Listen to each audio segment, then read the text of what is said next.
said, is in today's program, and we do them from time to time outside of Wednesdays at the gym. There's a little bit of confusion sometimes with the Man Maker. There's a lot of movements together. Most of the time when people are doing them, they're usually about to fall over, so we don't expect, to have the best memory of what the Man Maker is. So basically, the Man Maker is a double clean, a front squat, push-up, row, push-up, row. That's one rep. Okay, I'll show it first, and then we'll go over the details. So get into your position for your double clean. Now, when you get into your clean, make sure your weight doesn't stay forward. It's natural to kind of sit back, have the weight shift into the ball of foot. We're going to grab our bells, pack the shoulders, sit back into the heels, sniff in some air and tighten up. Blast into the clean. Nice squat down. Make sure you stand all the way up. Don't skip that part. From here, I'm going to pretend that I'm going to do another double clean. So I sit back to keep that back nice and flat and let the hips absorb the weight. Notice how I put the bells down. They're narrow. They're no wider than shoulder width. I'm going to crush grips. Make sure my wrists are straight. So I'm not bending the wrists in, and I'm certainly not resting on top of the handles. I want my forearms to line up directly over the center of the bell. I'm going to crush the grips, pack my shoulders, shoot my legs back. My feet are wider than my hands. I have a nice triangle here to support me. Pack the shoulders, push up, drive into the bell, row. Push up, row, that's one rep. Jump back up, start all over again. A couple points now when we get into the renegade row. As I mentioned, you want to make sure that your body, your shoulders, everything is stacked up right over the back. A lot of times I see this happening.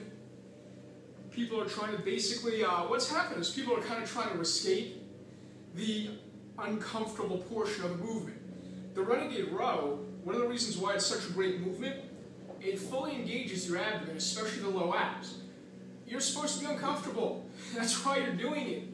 If we were shooting for comfort, I would pull a TV in here and give you a big bowl of ice cream. That would be comfortable. So what we're trying to do is we're trying to build some strength, some stability, and some conditioning, and quite honestly, a little bit of mental toughness. So get your shoulders over the bells where they belong, suck it up, do the work. All right, shoulders over the bells, bells inside the shoulders. This gives me support. If this bell is wide, my push-up might feel okay, but when I go to row, what's going to happen? I'm going to have to shift weight over. I'm not going to get the row. I'm going to fall. So we want these bells right under the shoulders or just inside. Now, I'm crushing the grips. Notice how all my weight is over the bells. When I do my push-up, I can drive tension into the support bell and then follow through with the row. So I don't have to push up, hang out, try to set myself up, then row. So try to make it one fluid movement. Okay? From there, once you're done with your two push-ups, 2 rows, shoot the feet up on either side, flatten your back out and get the weight on the heels again. Swing the bells for your clean. Don't try to pull them off the floor. All right, pull them off the floor. You're not going to have enough power to get them up, especially doing multiple reps and being fatigued. Now, a couple points as you're doing this. I see this a lot of times in class. A set rep scheme, okay, is not set in stone. This is not like Moses with the 10 Commandments. What that means is that if you're having a hard time with a portion, like say the push-up, that's what's making you unbalanced, or you can only do 1 push-up in 2 rows, that's your Man Maker. If you find that you cannot do push-ups, some of the ladies there are having a hard time with push-ups, doing them off the bells makes it even harder, don't do the push-ups.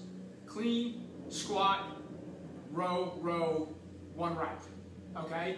So this is not licensed to slack off or loaf. This is just a way to be able to make the exercise manageable. You do what you can. If you can do the push-ups, do the push-ups, you're going to get more benefit out of it.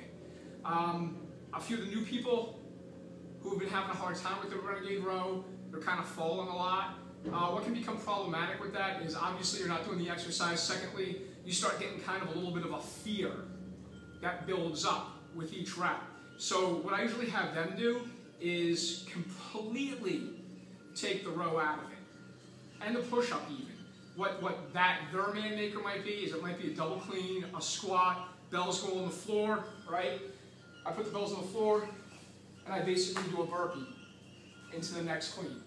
Okay, so we can modify it. The nice thing about that is if that's what you're doing, what you're focusing on is your clean, squat, bells go on the floor, stack the weight over the bells, pretend you're going to do the movement. Okay, what are you getting used to? You're getting used to positioning, you're getting used to tightening the core up, you're getting used to being able to stabilize over the bells. So that's only if you can't do the push-up and the rows, okay? So we can kind of scale this anyway. Lastly, supposing you don't have kettlebells, you don't have them at home, most gyms don't have them, or you're traveling, you're on vacation, what have you, dumbbells, okay? You can use dumbbells. The first time I ever did Renegade rows, I did them in a gym with dumbbells. People are going to look at you funny, but you're doing cooler stuff than them, so who really cares, right? So if you're at home, you have the Hex dumbbells.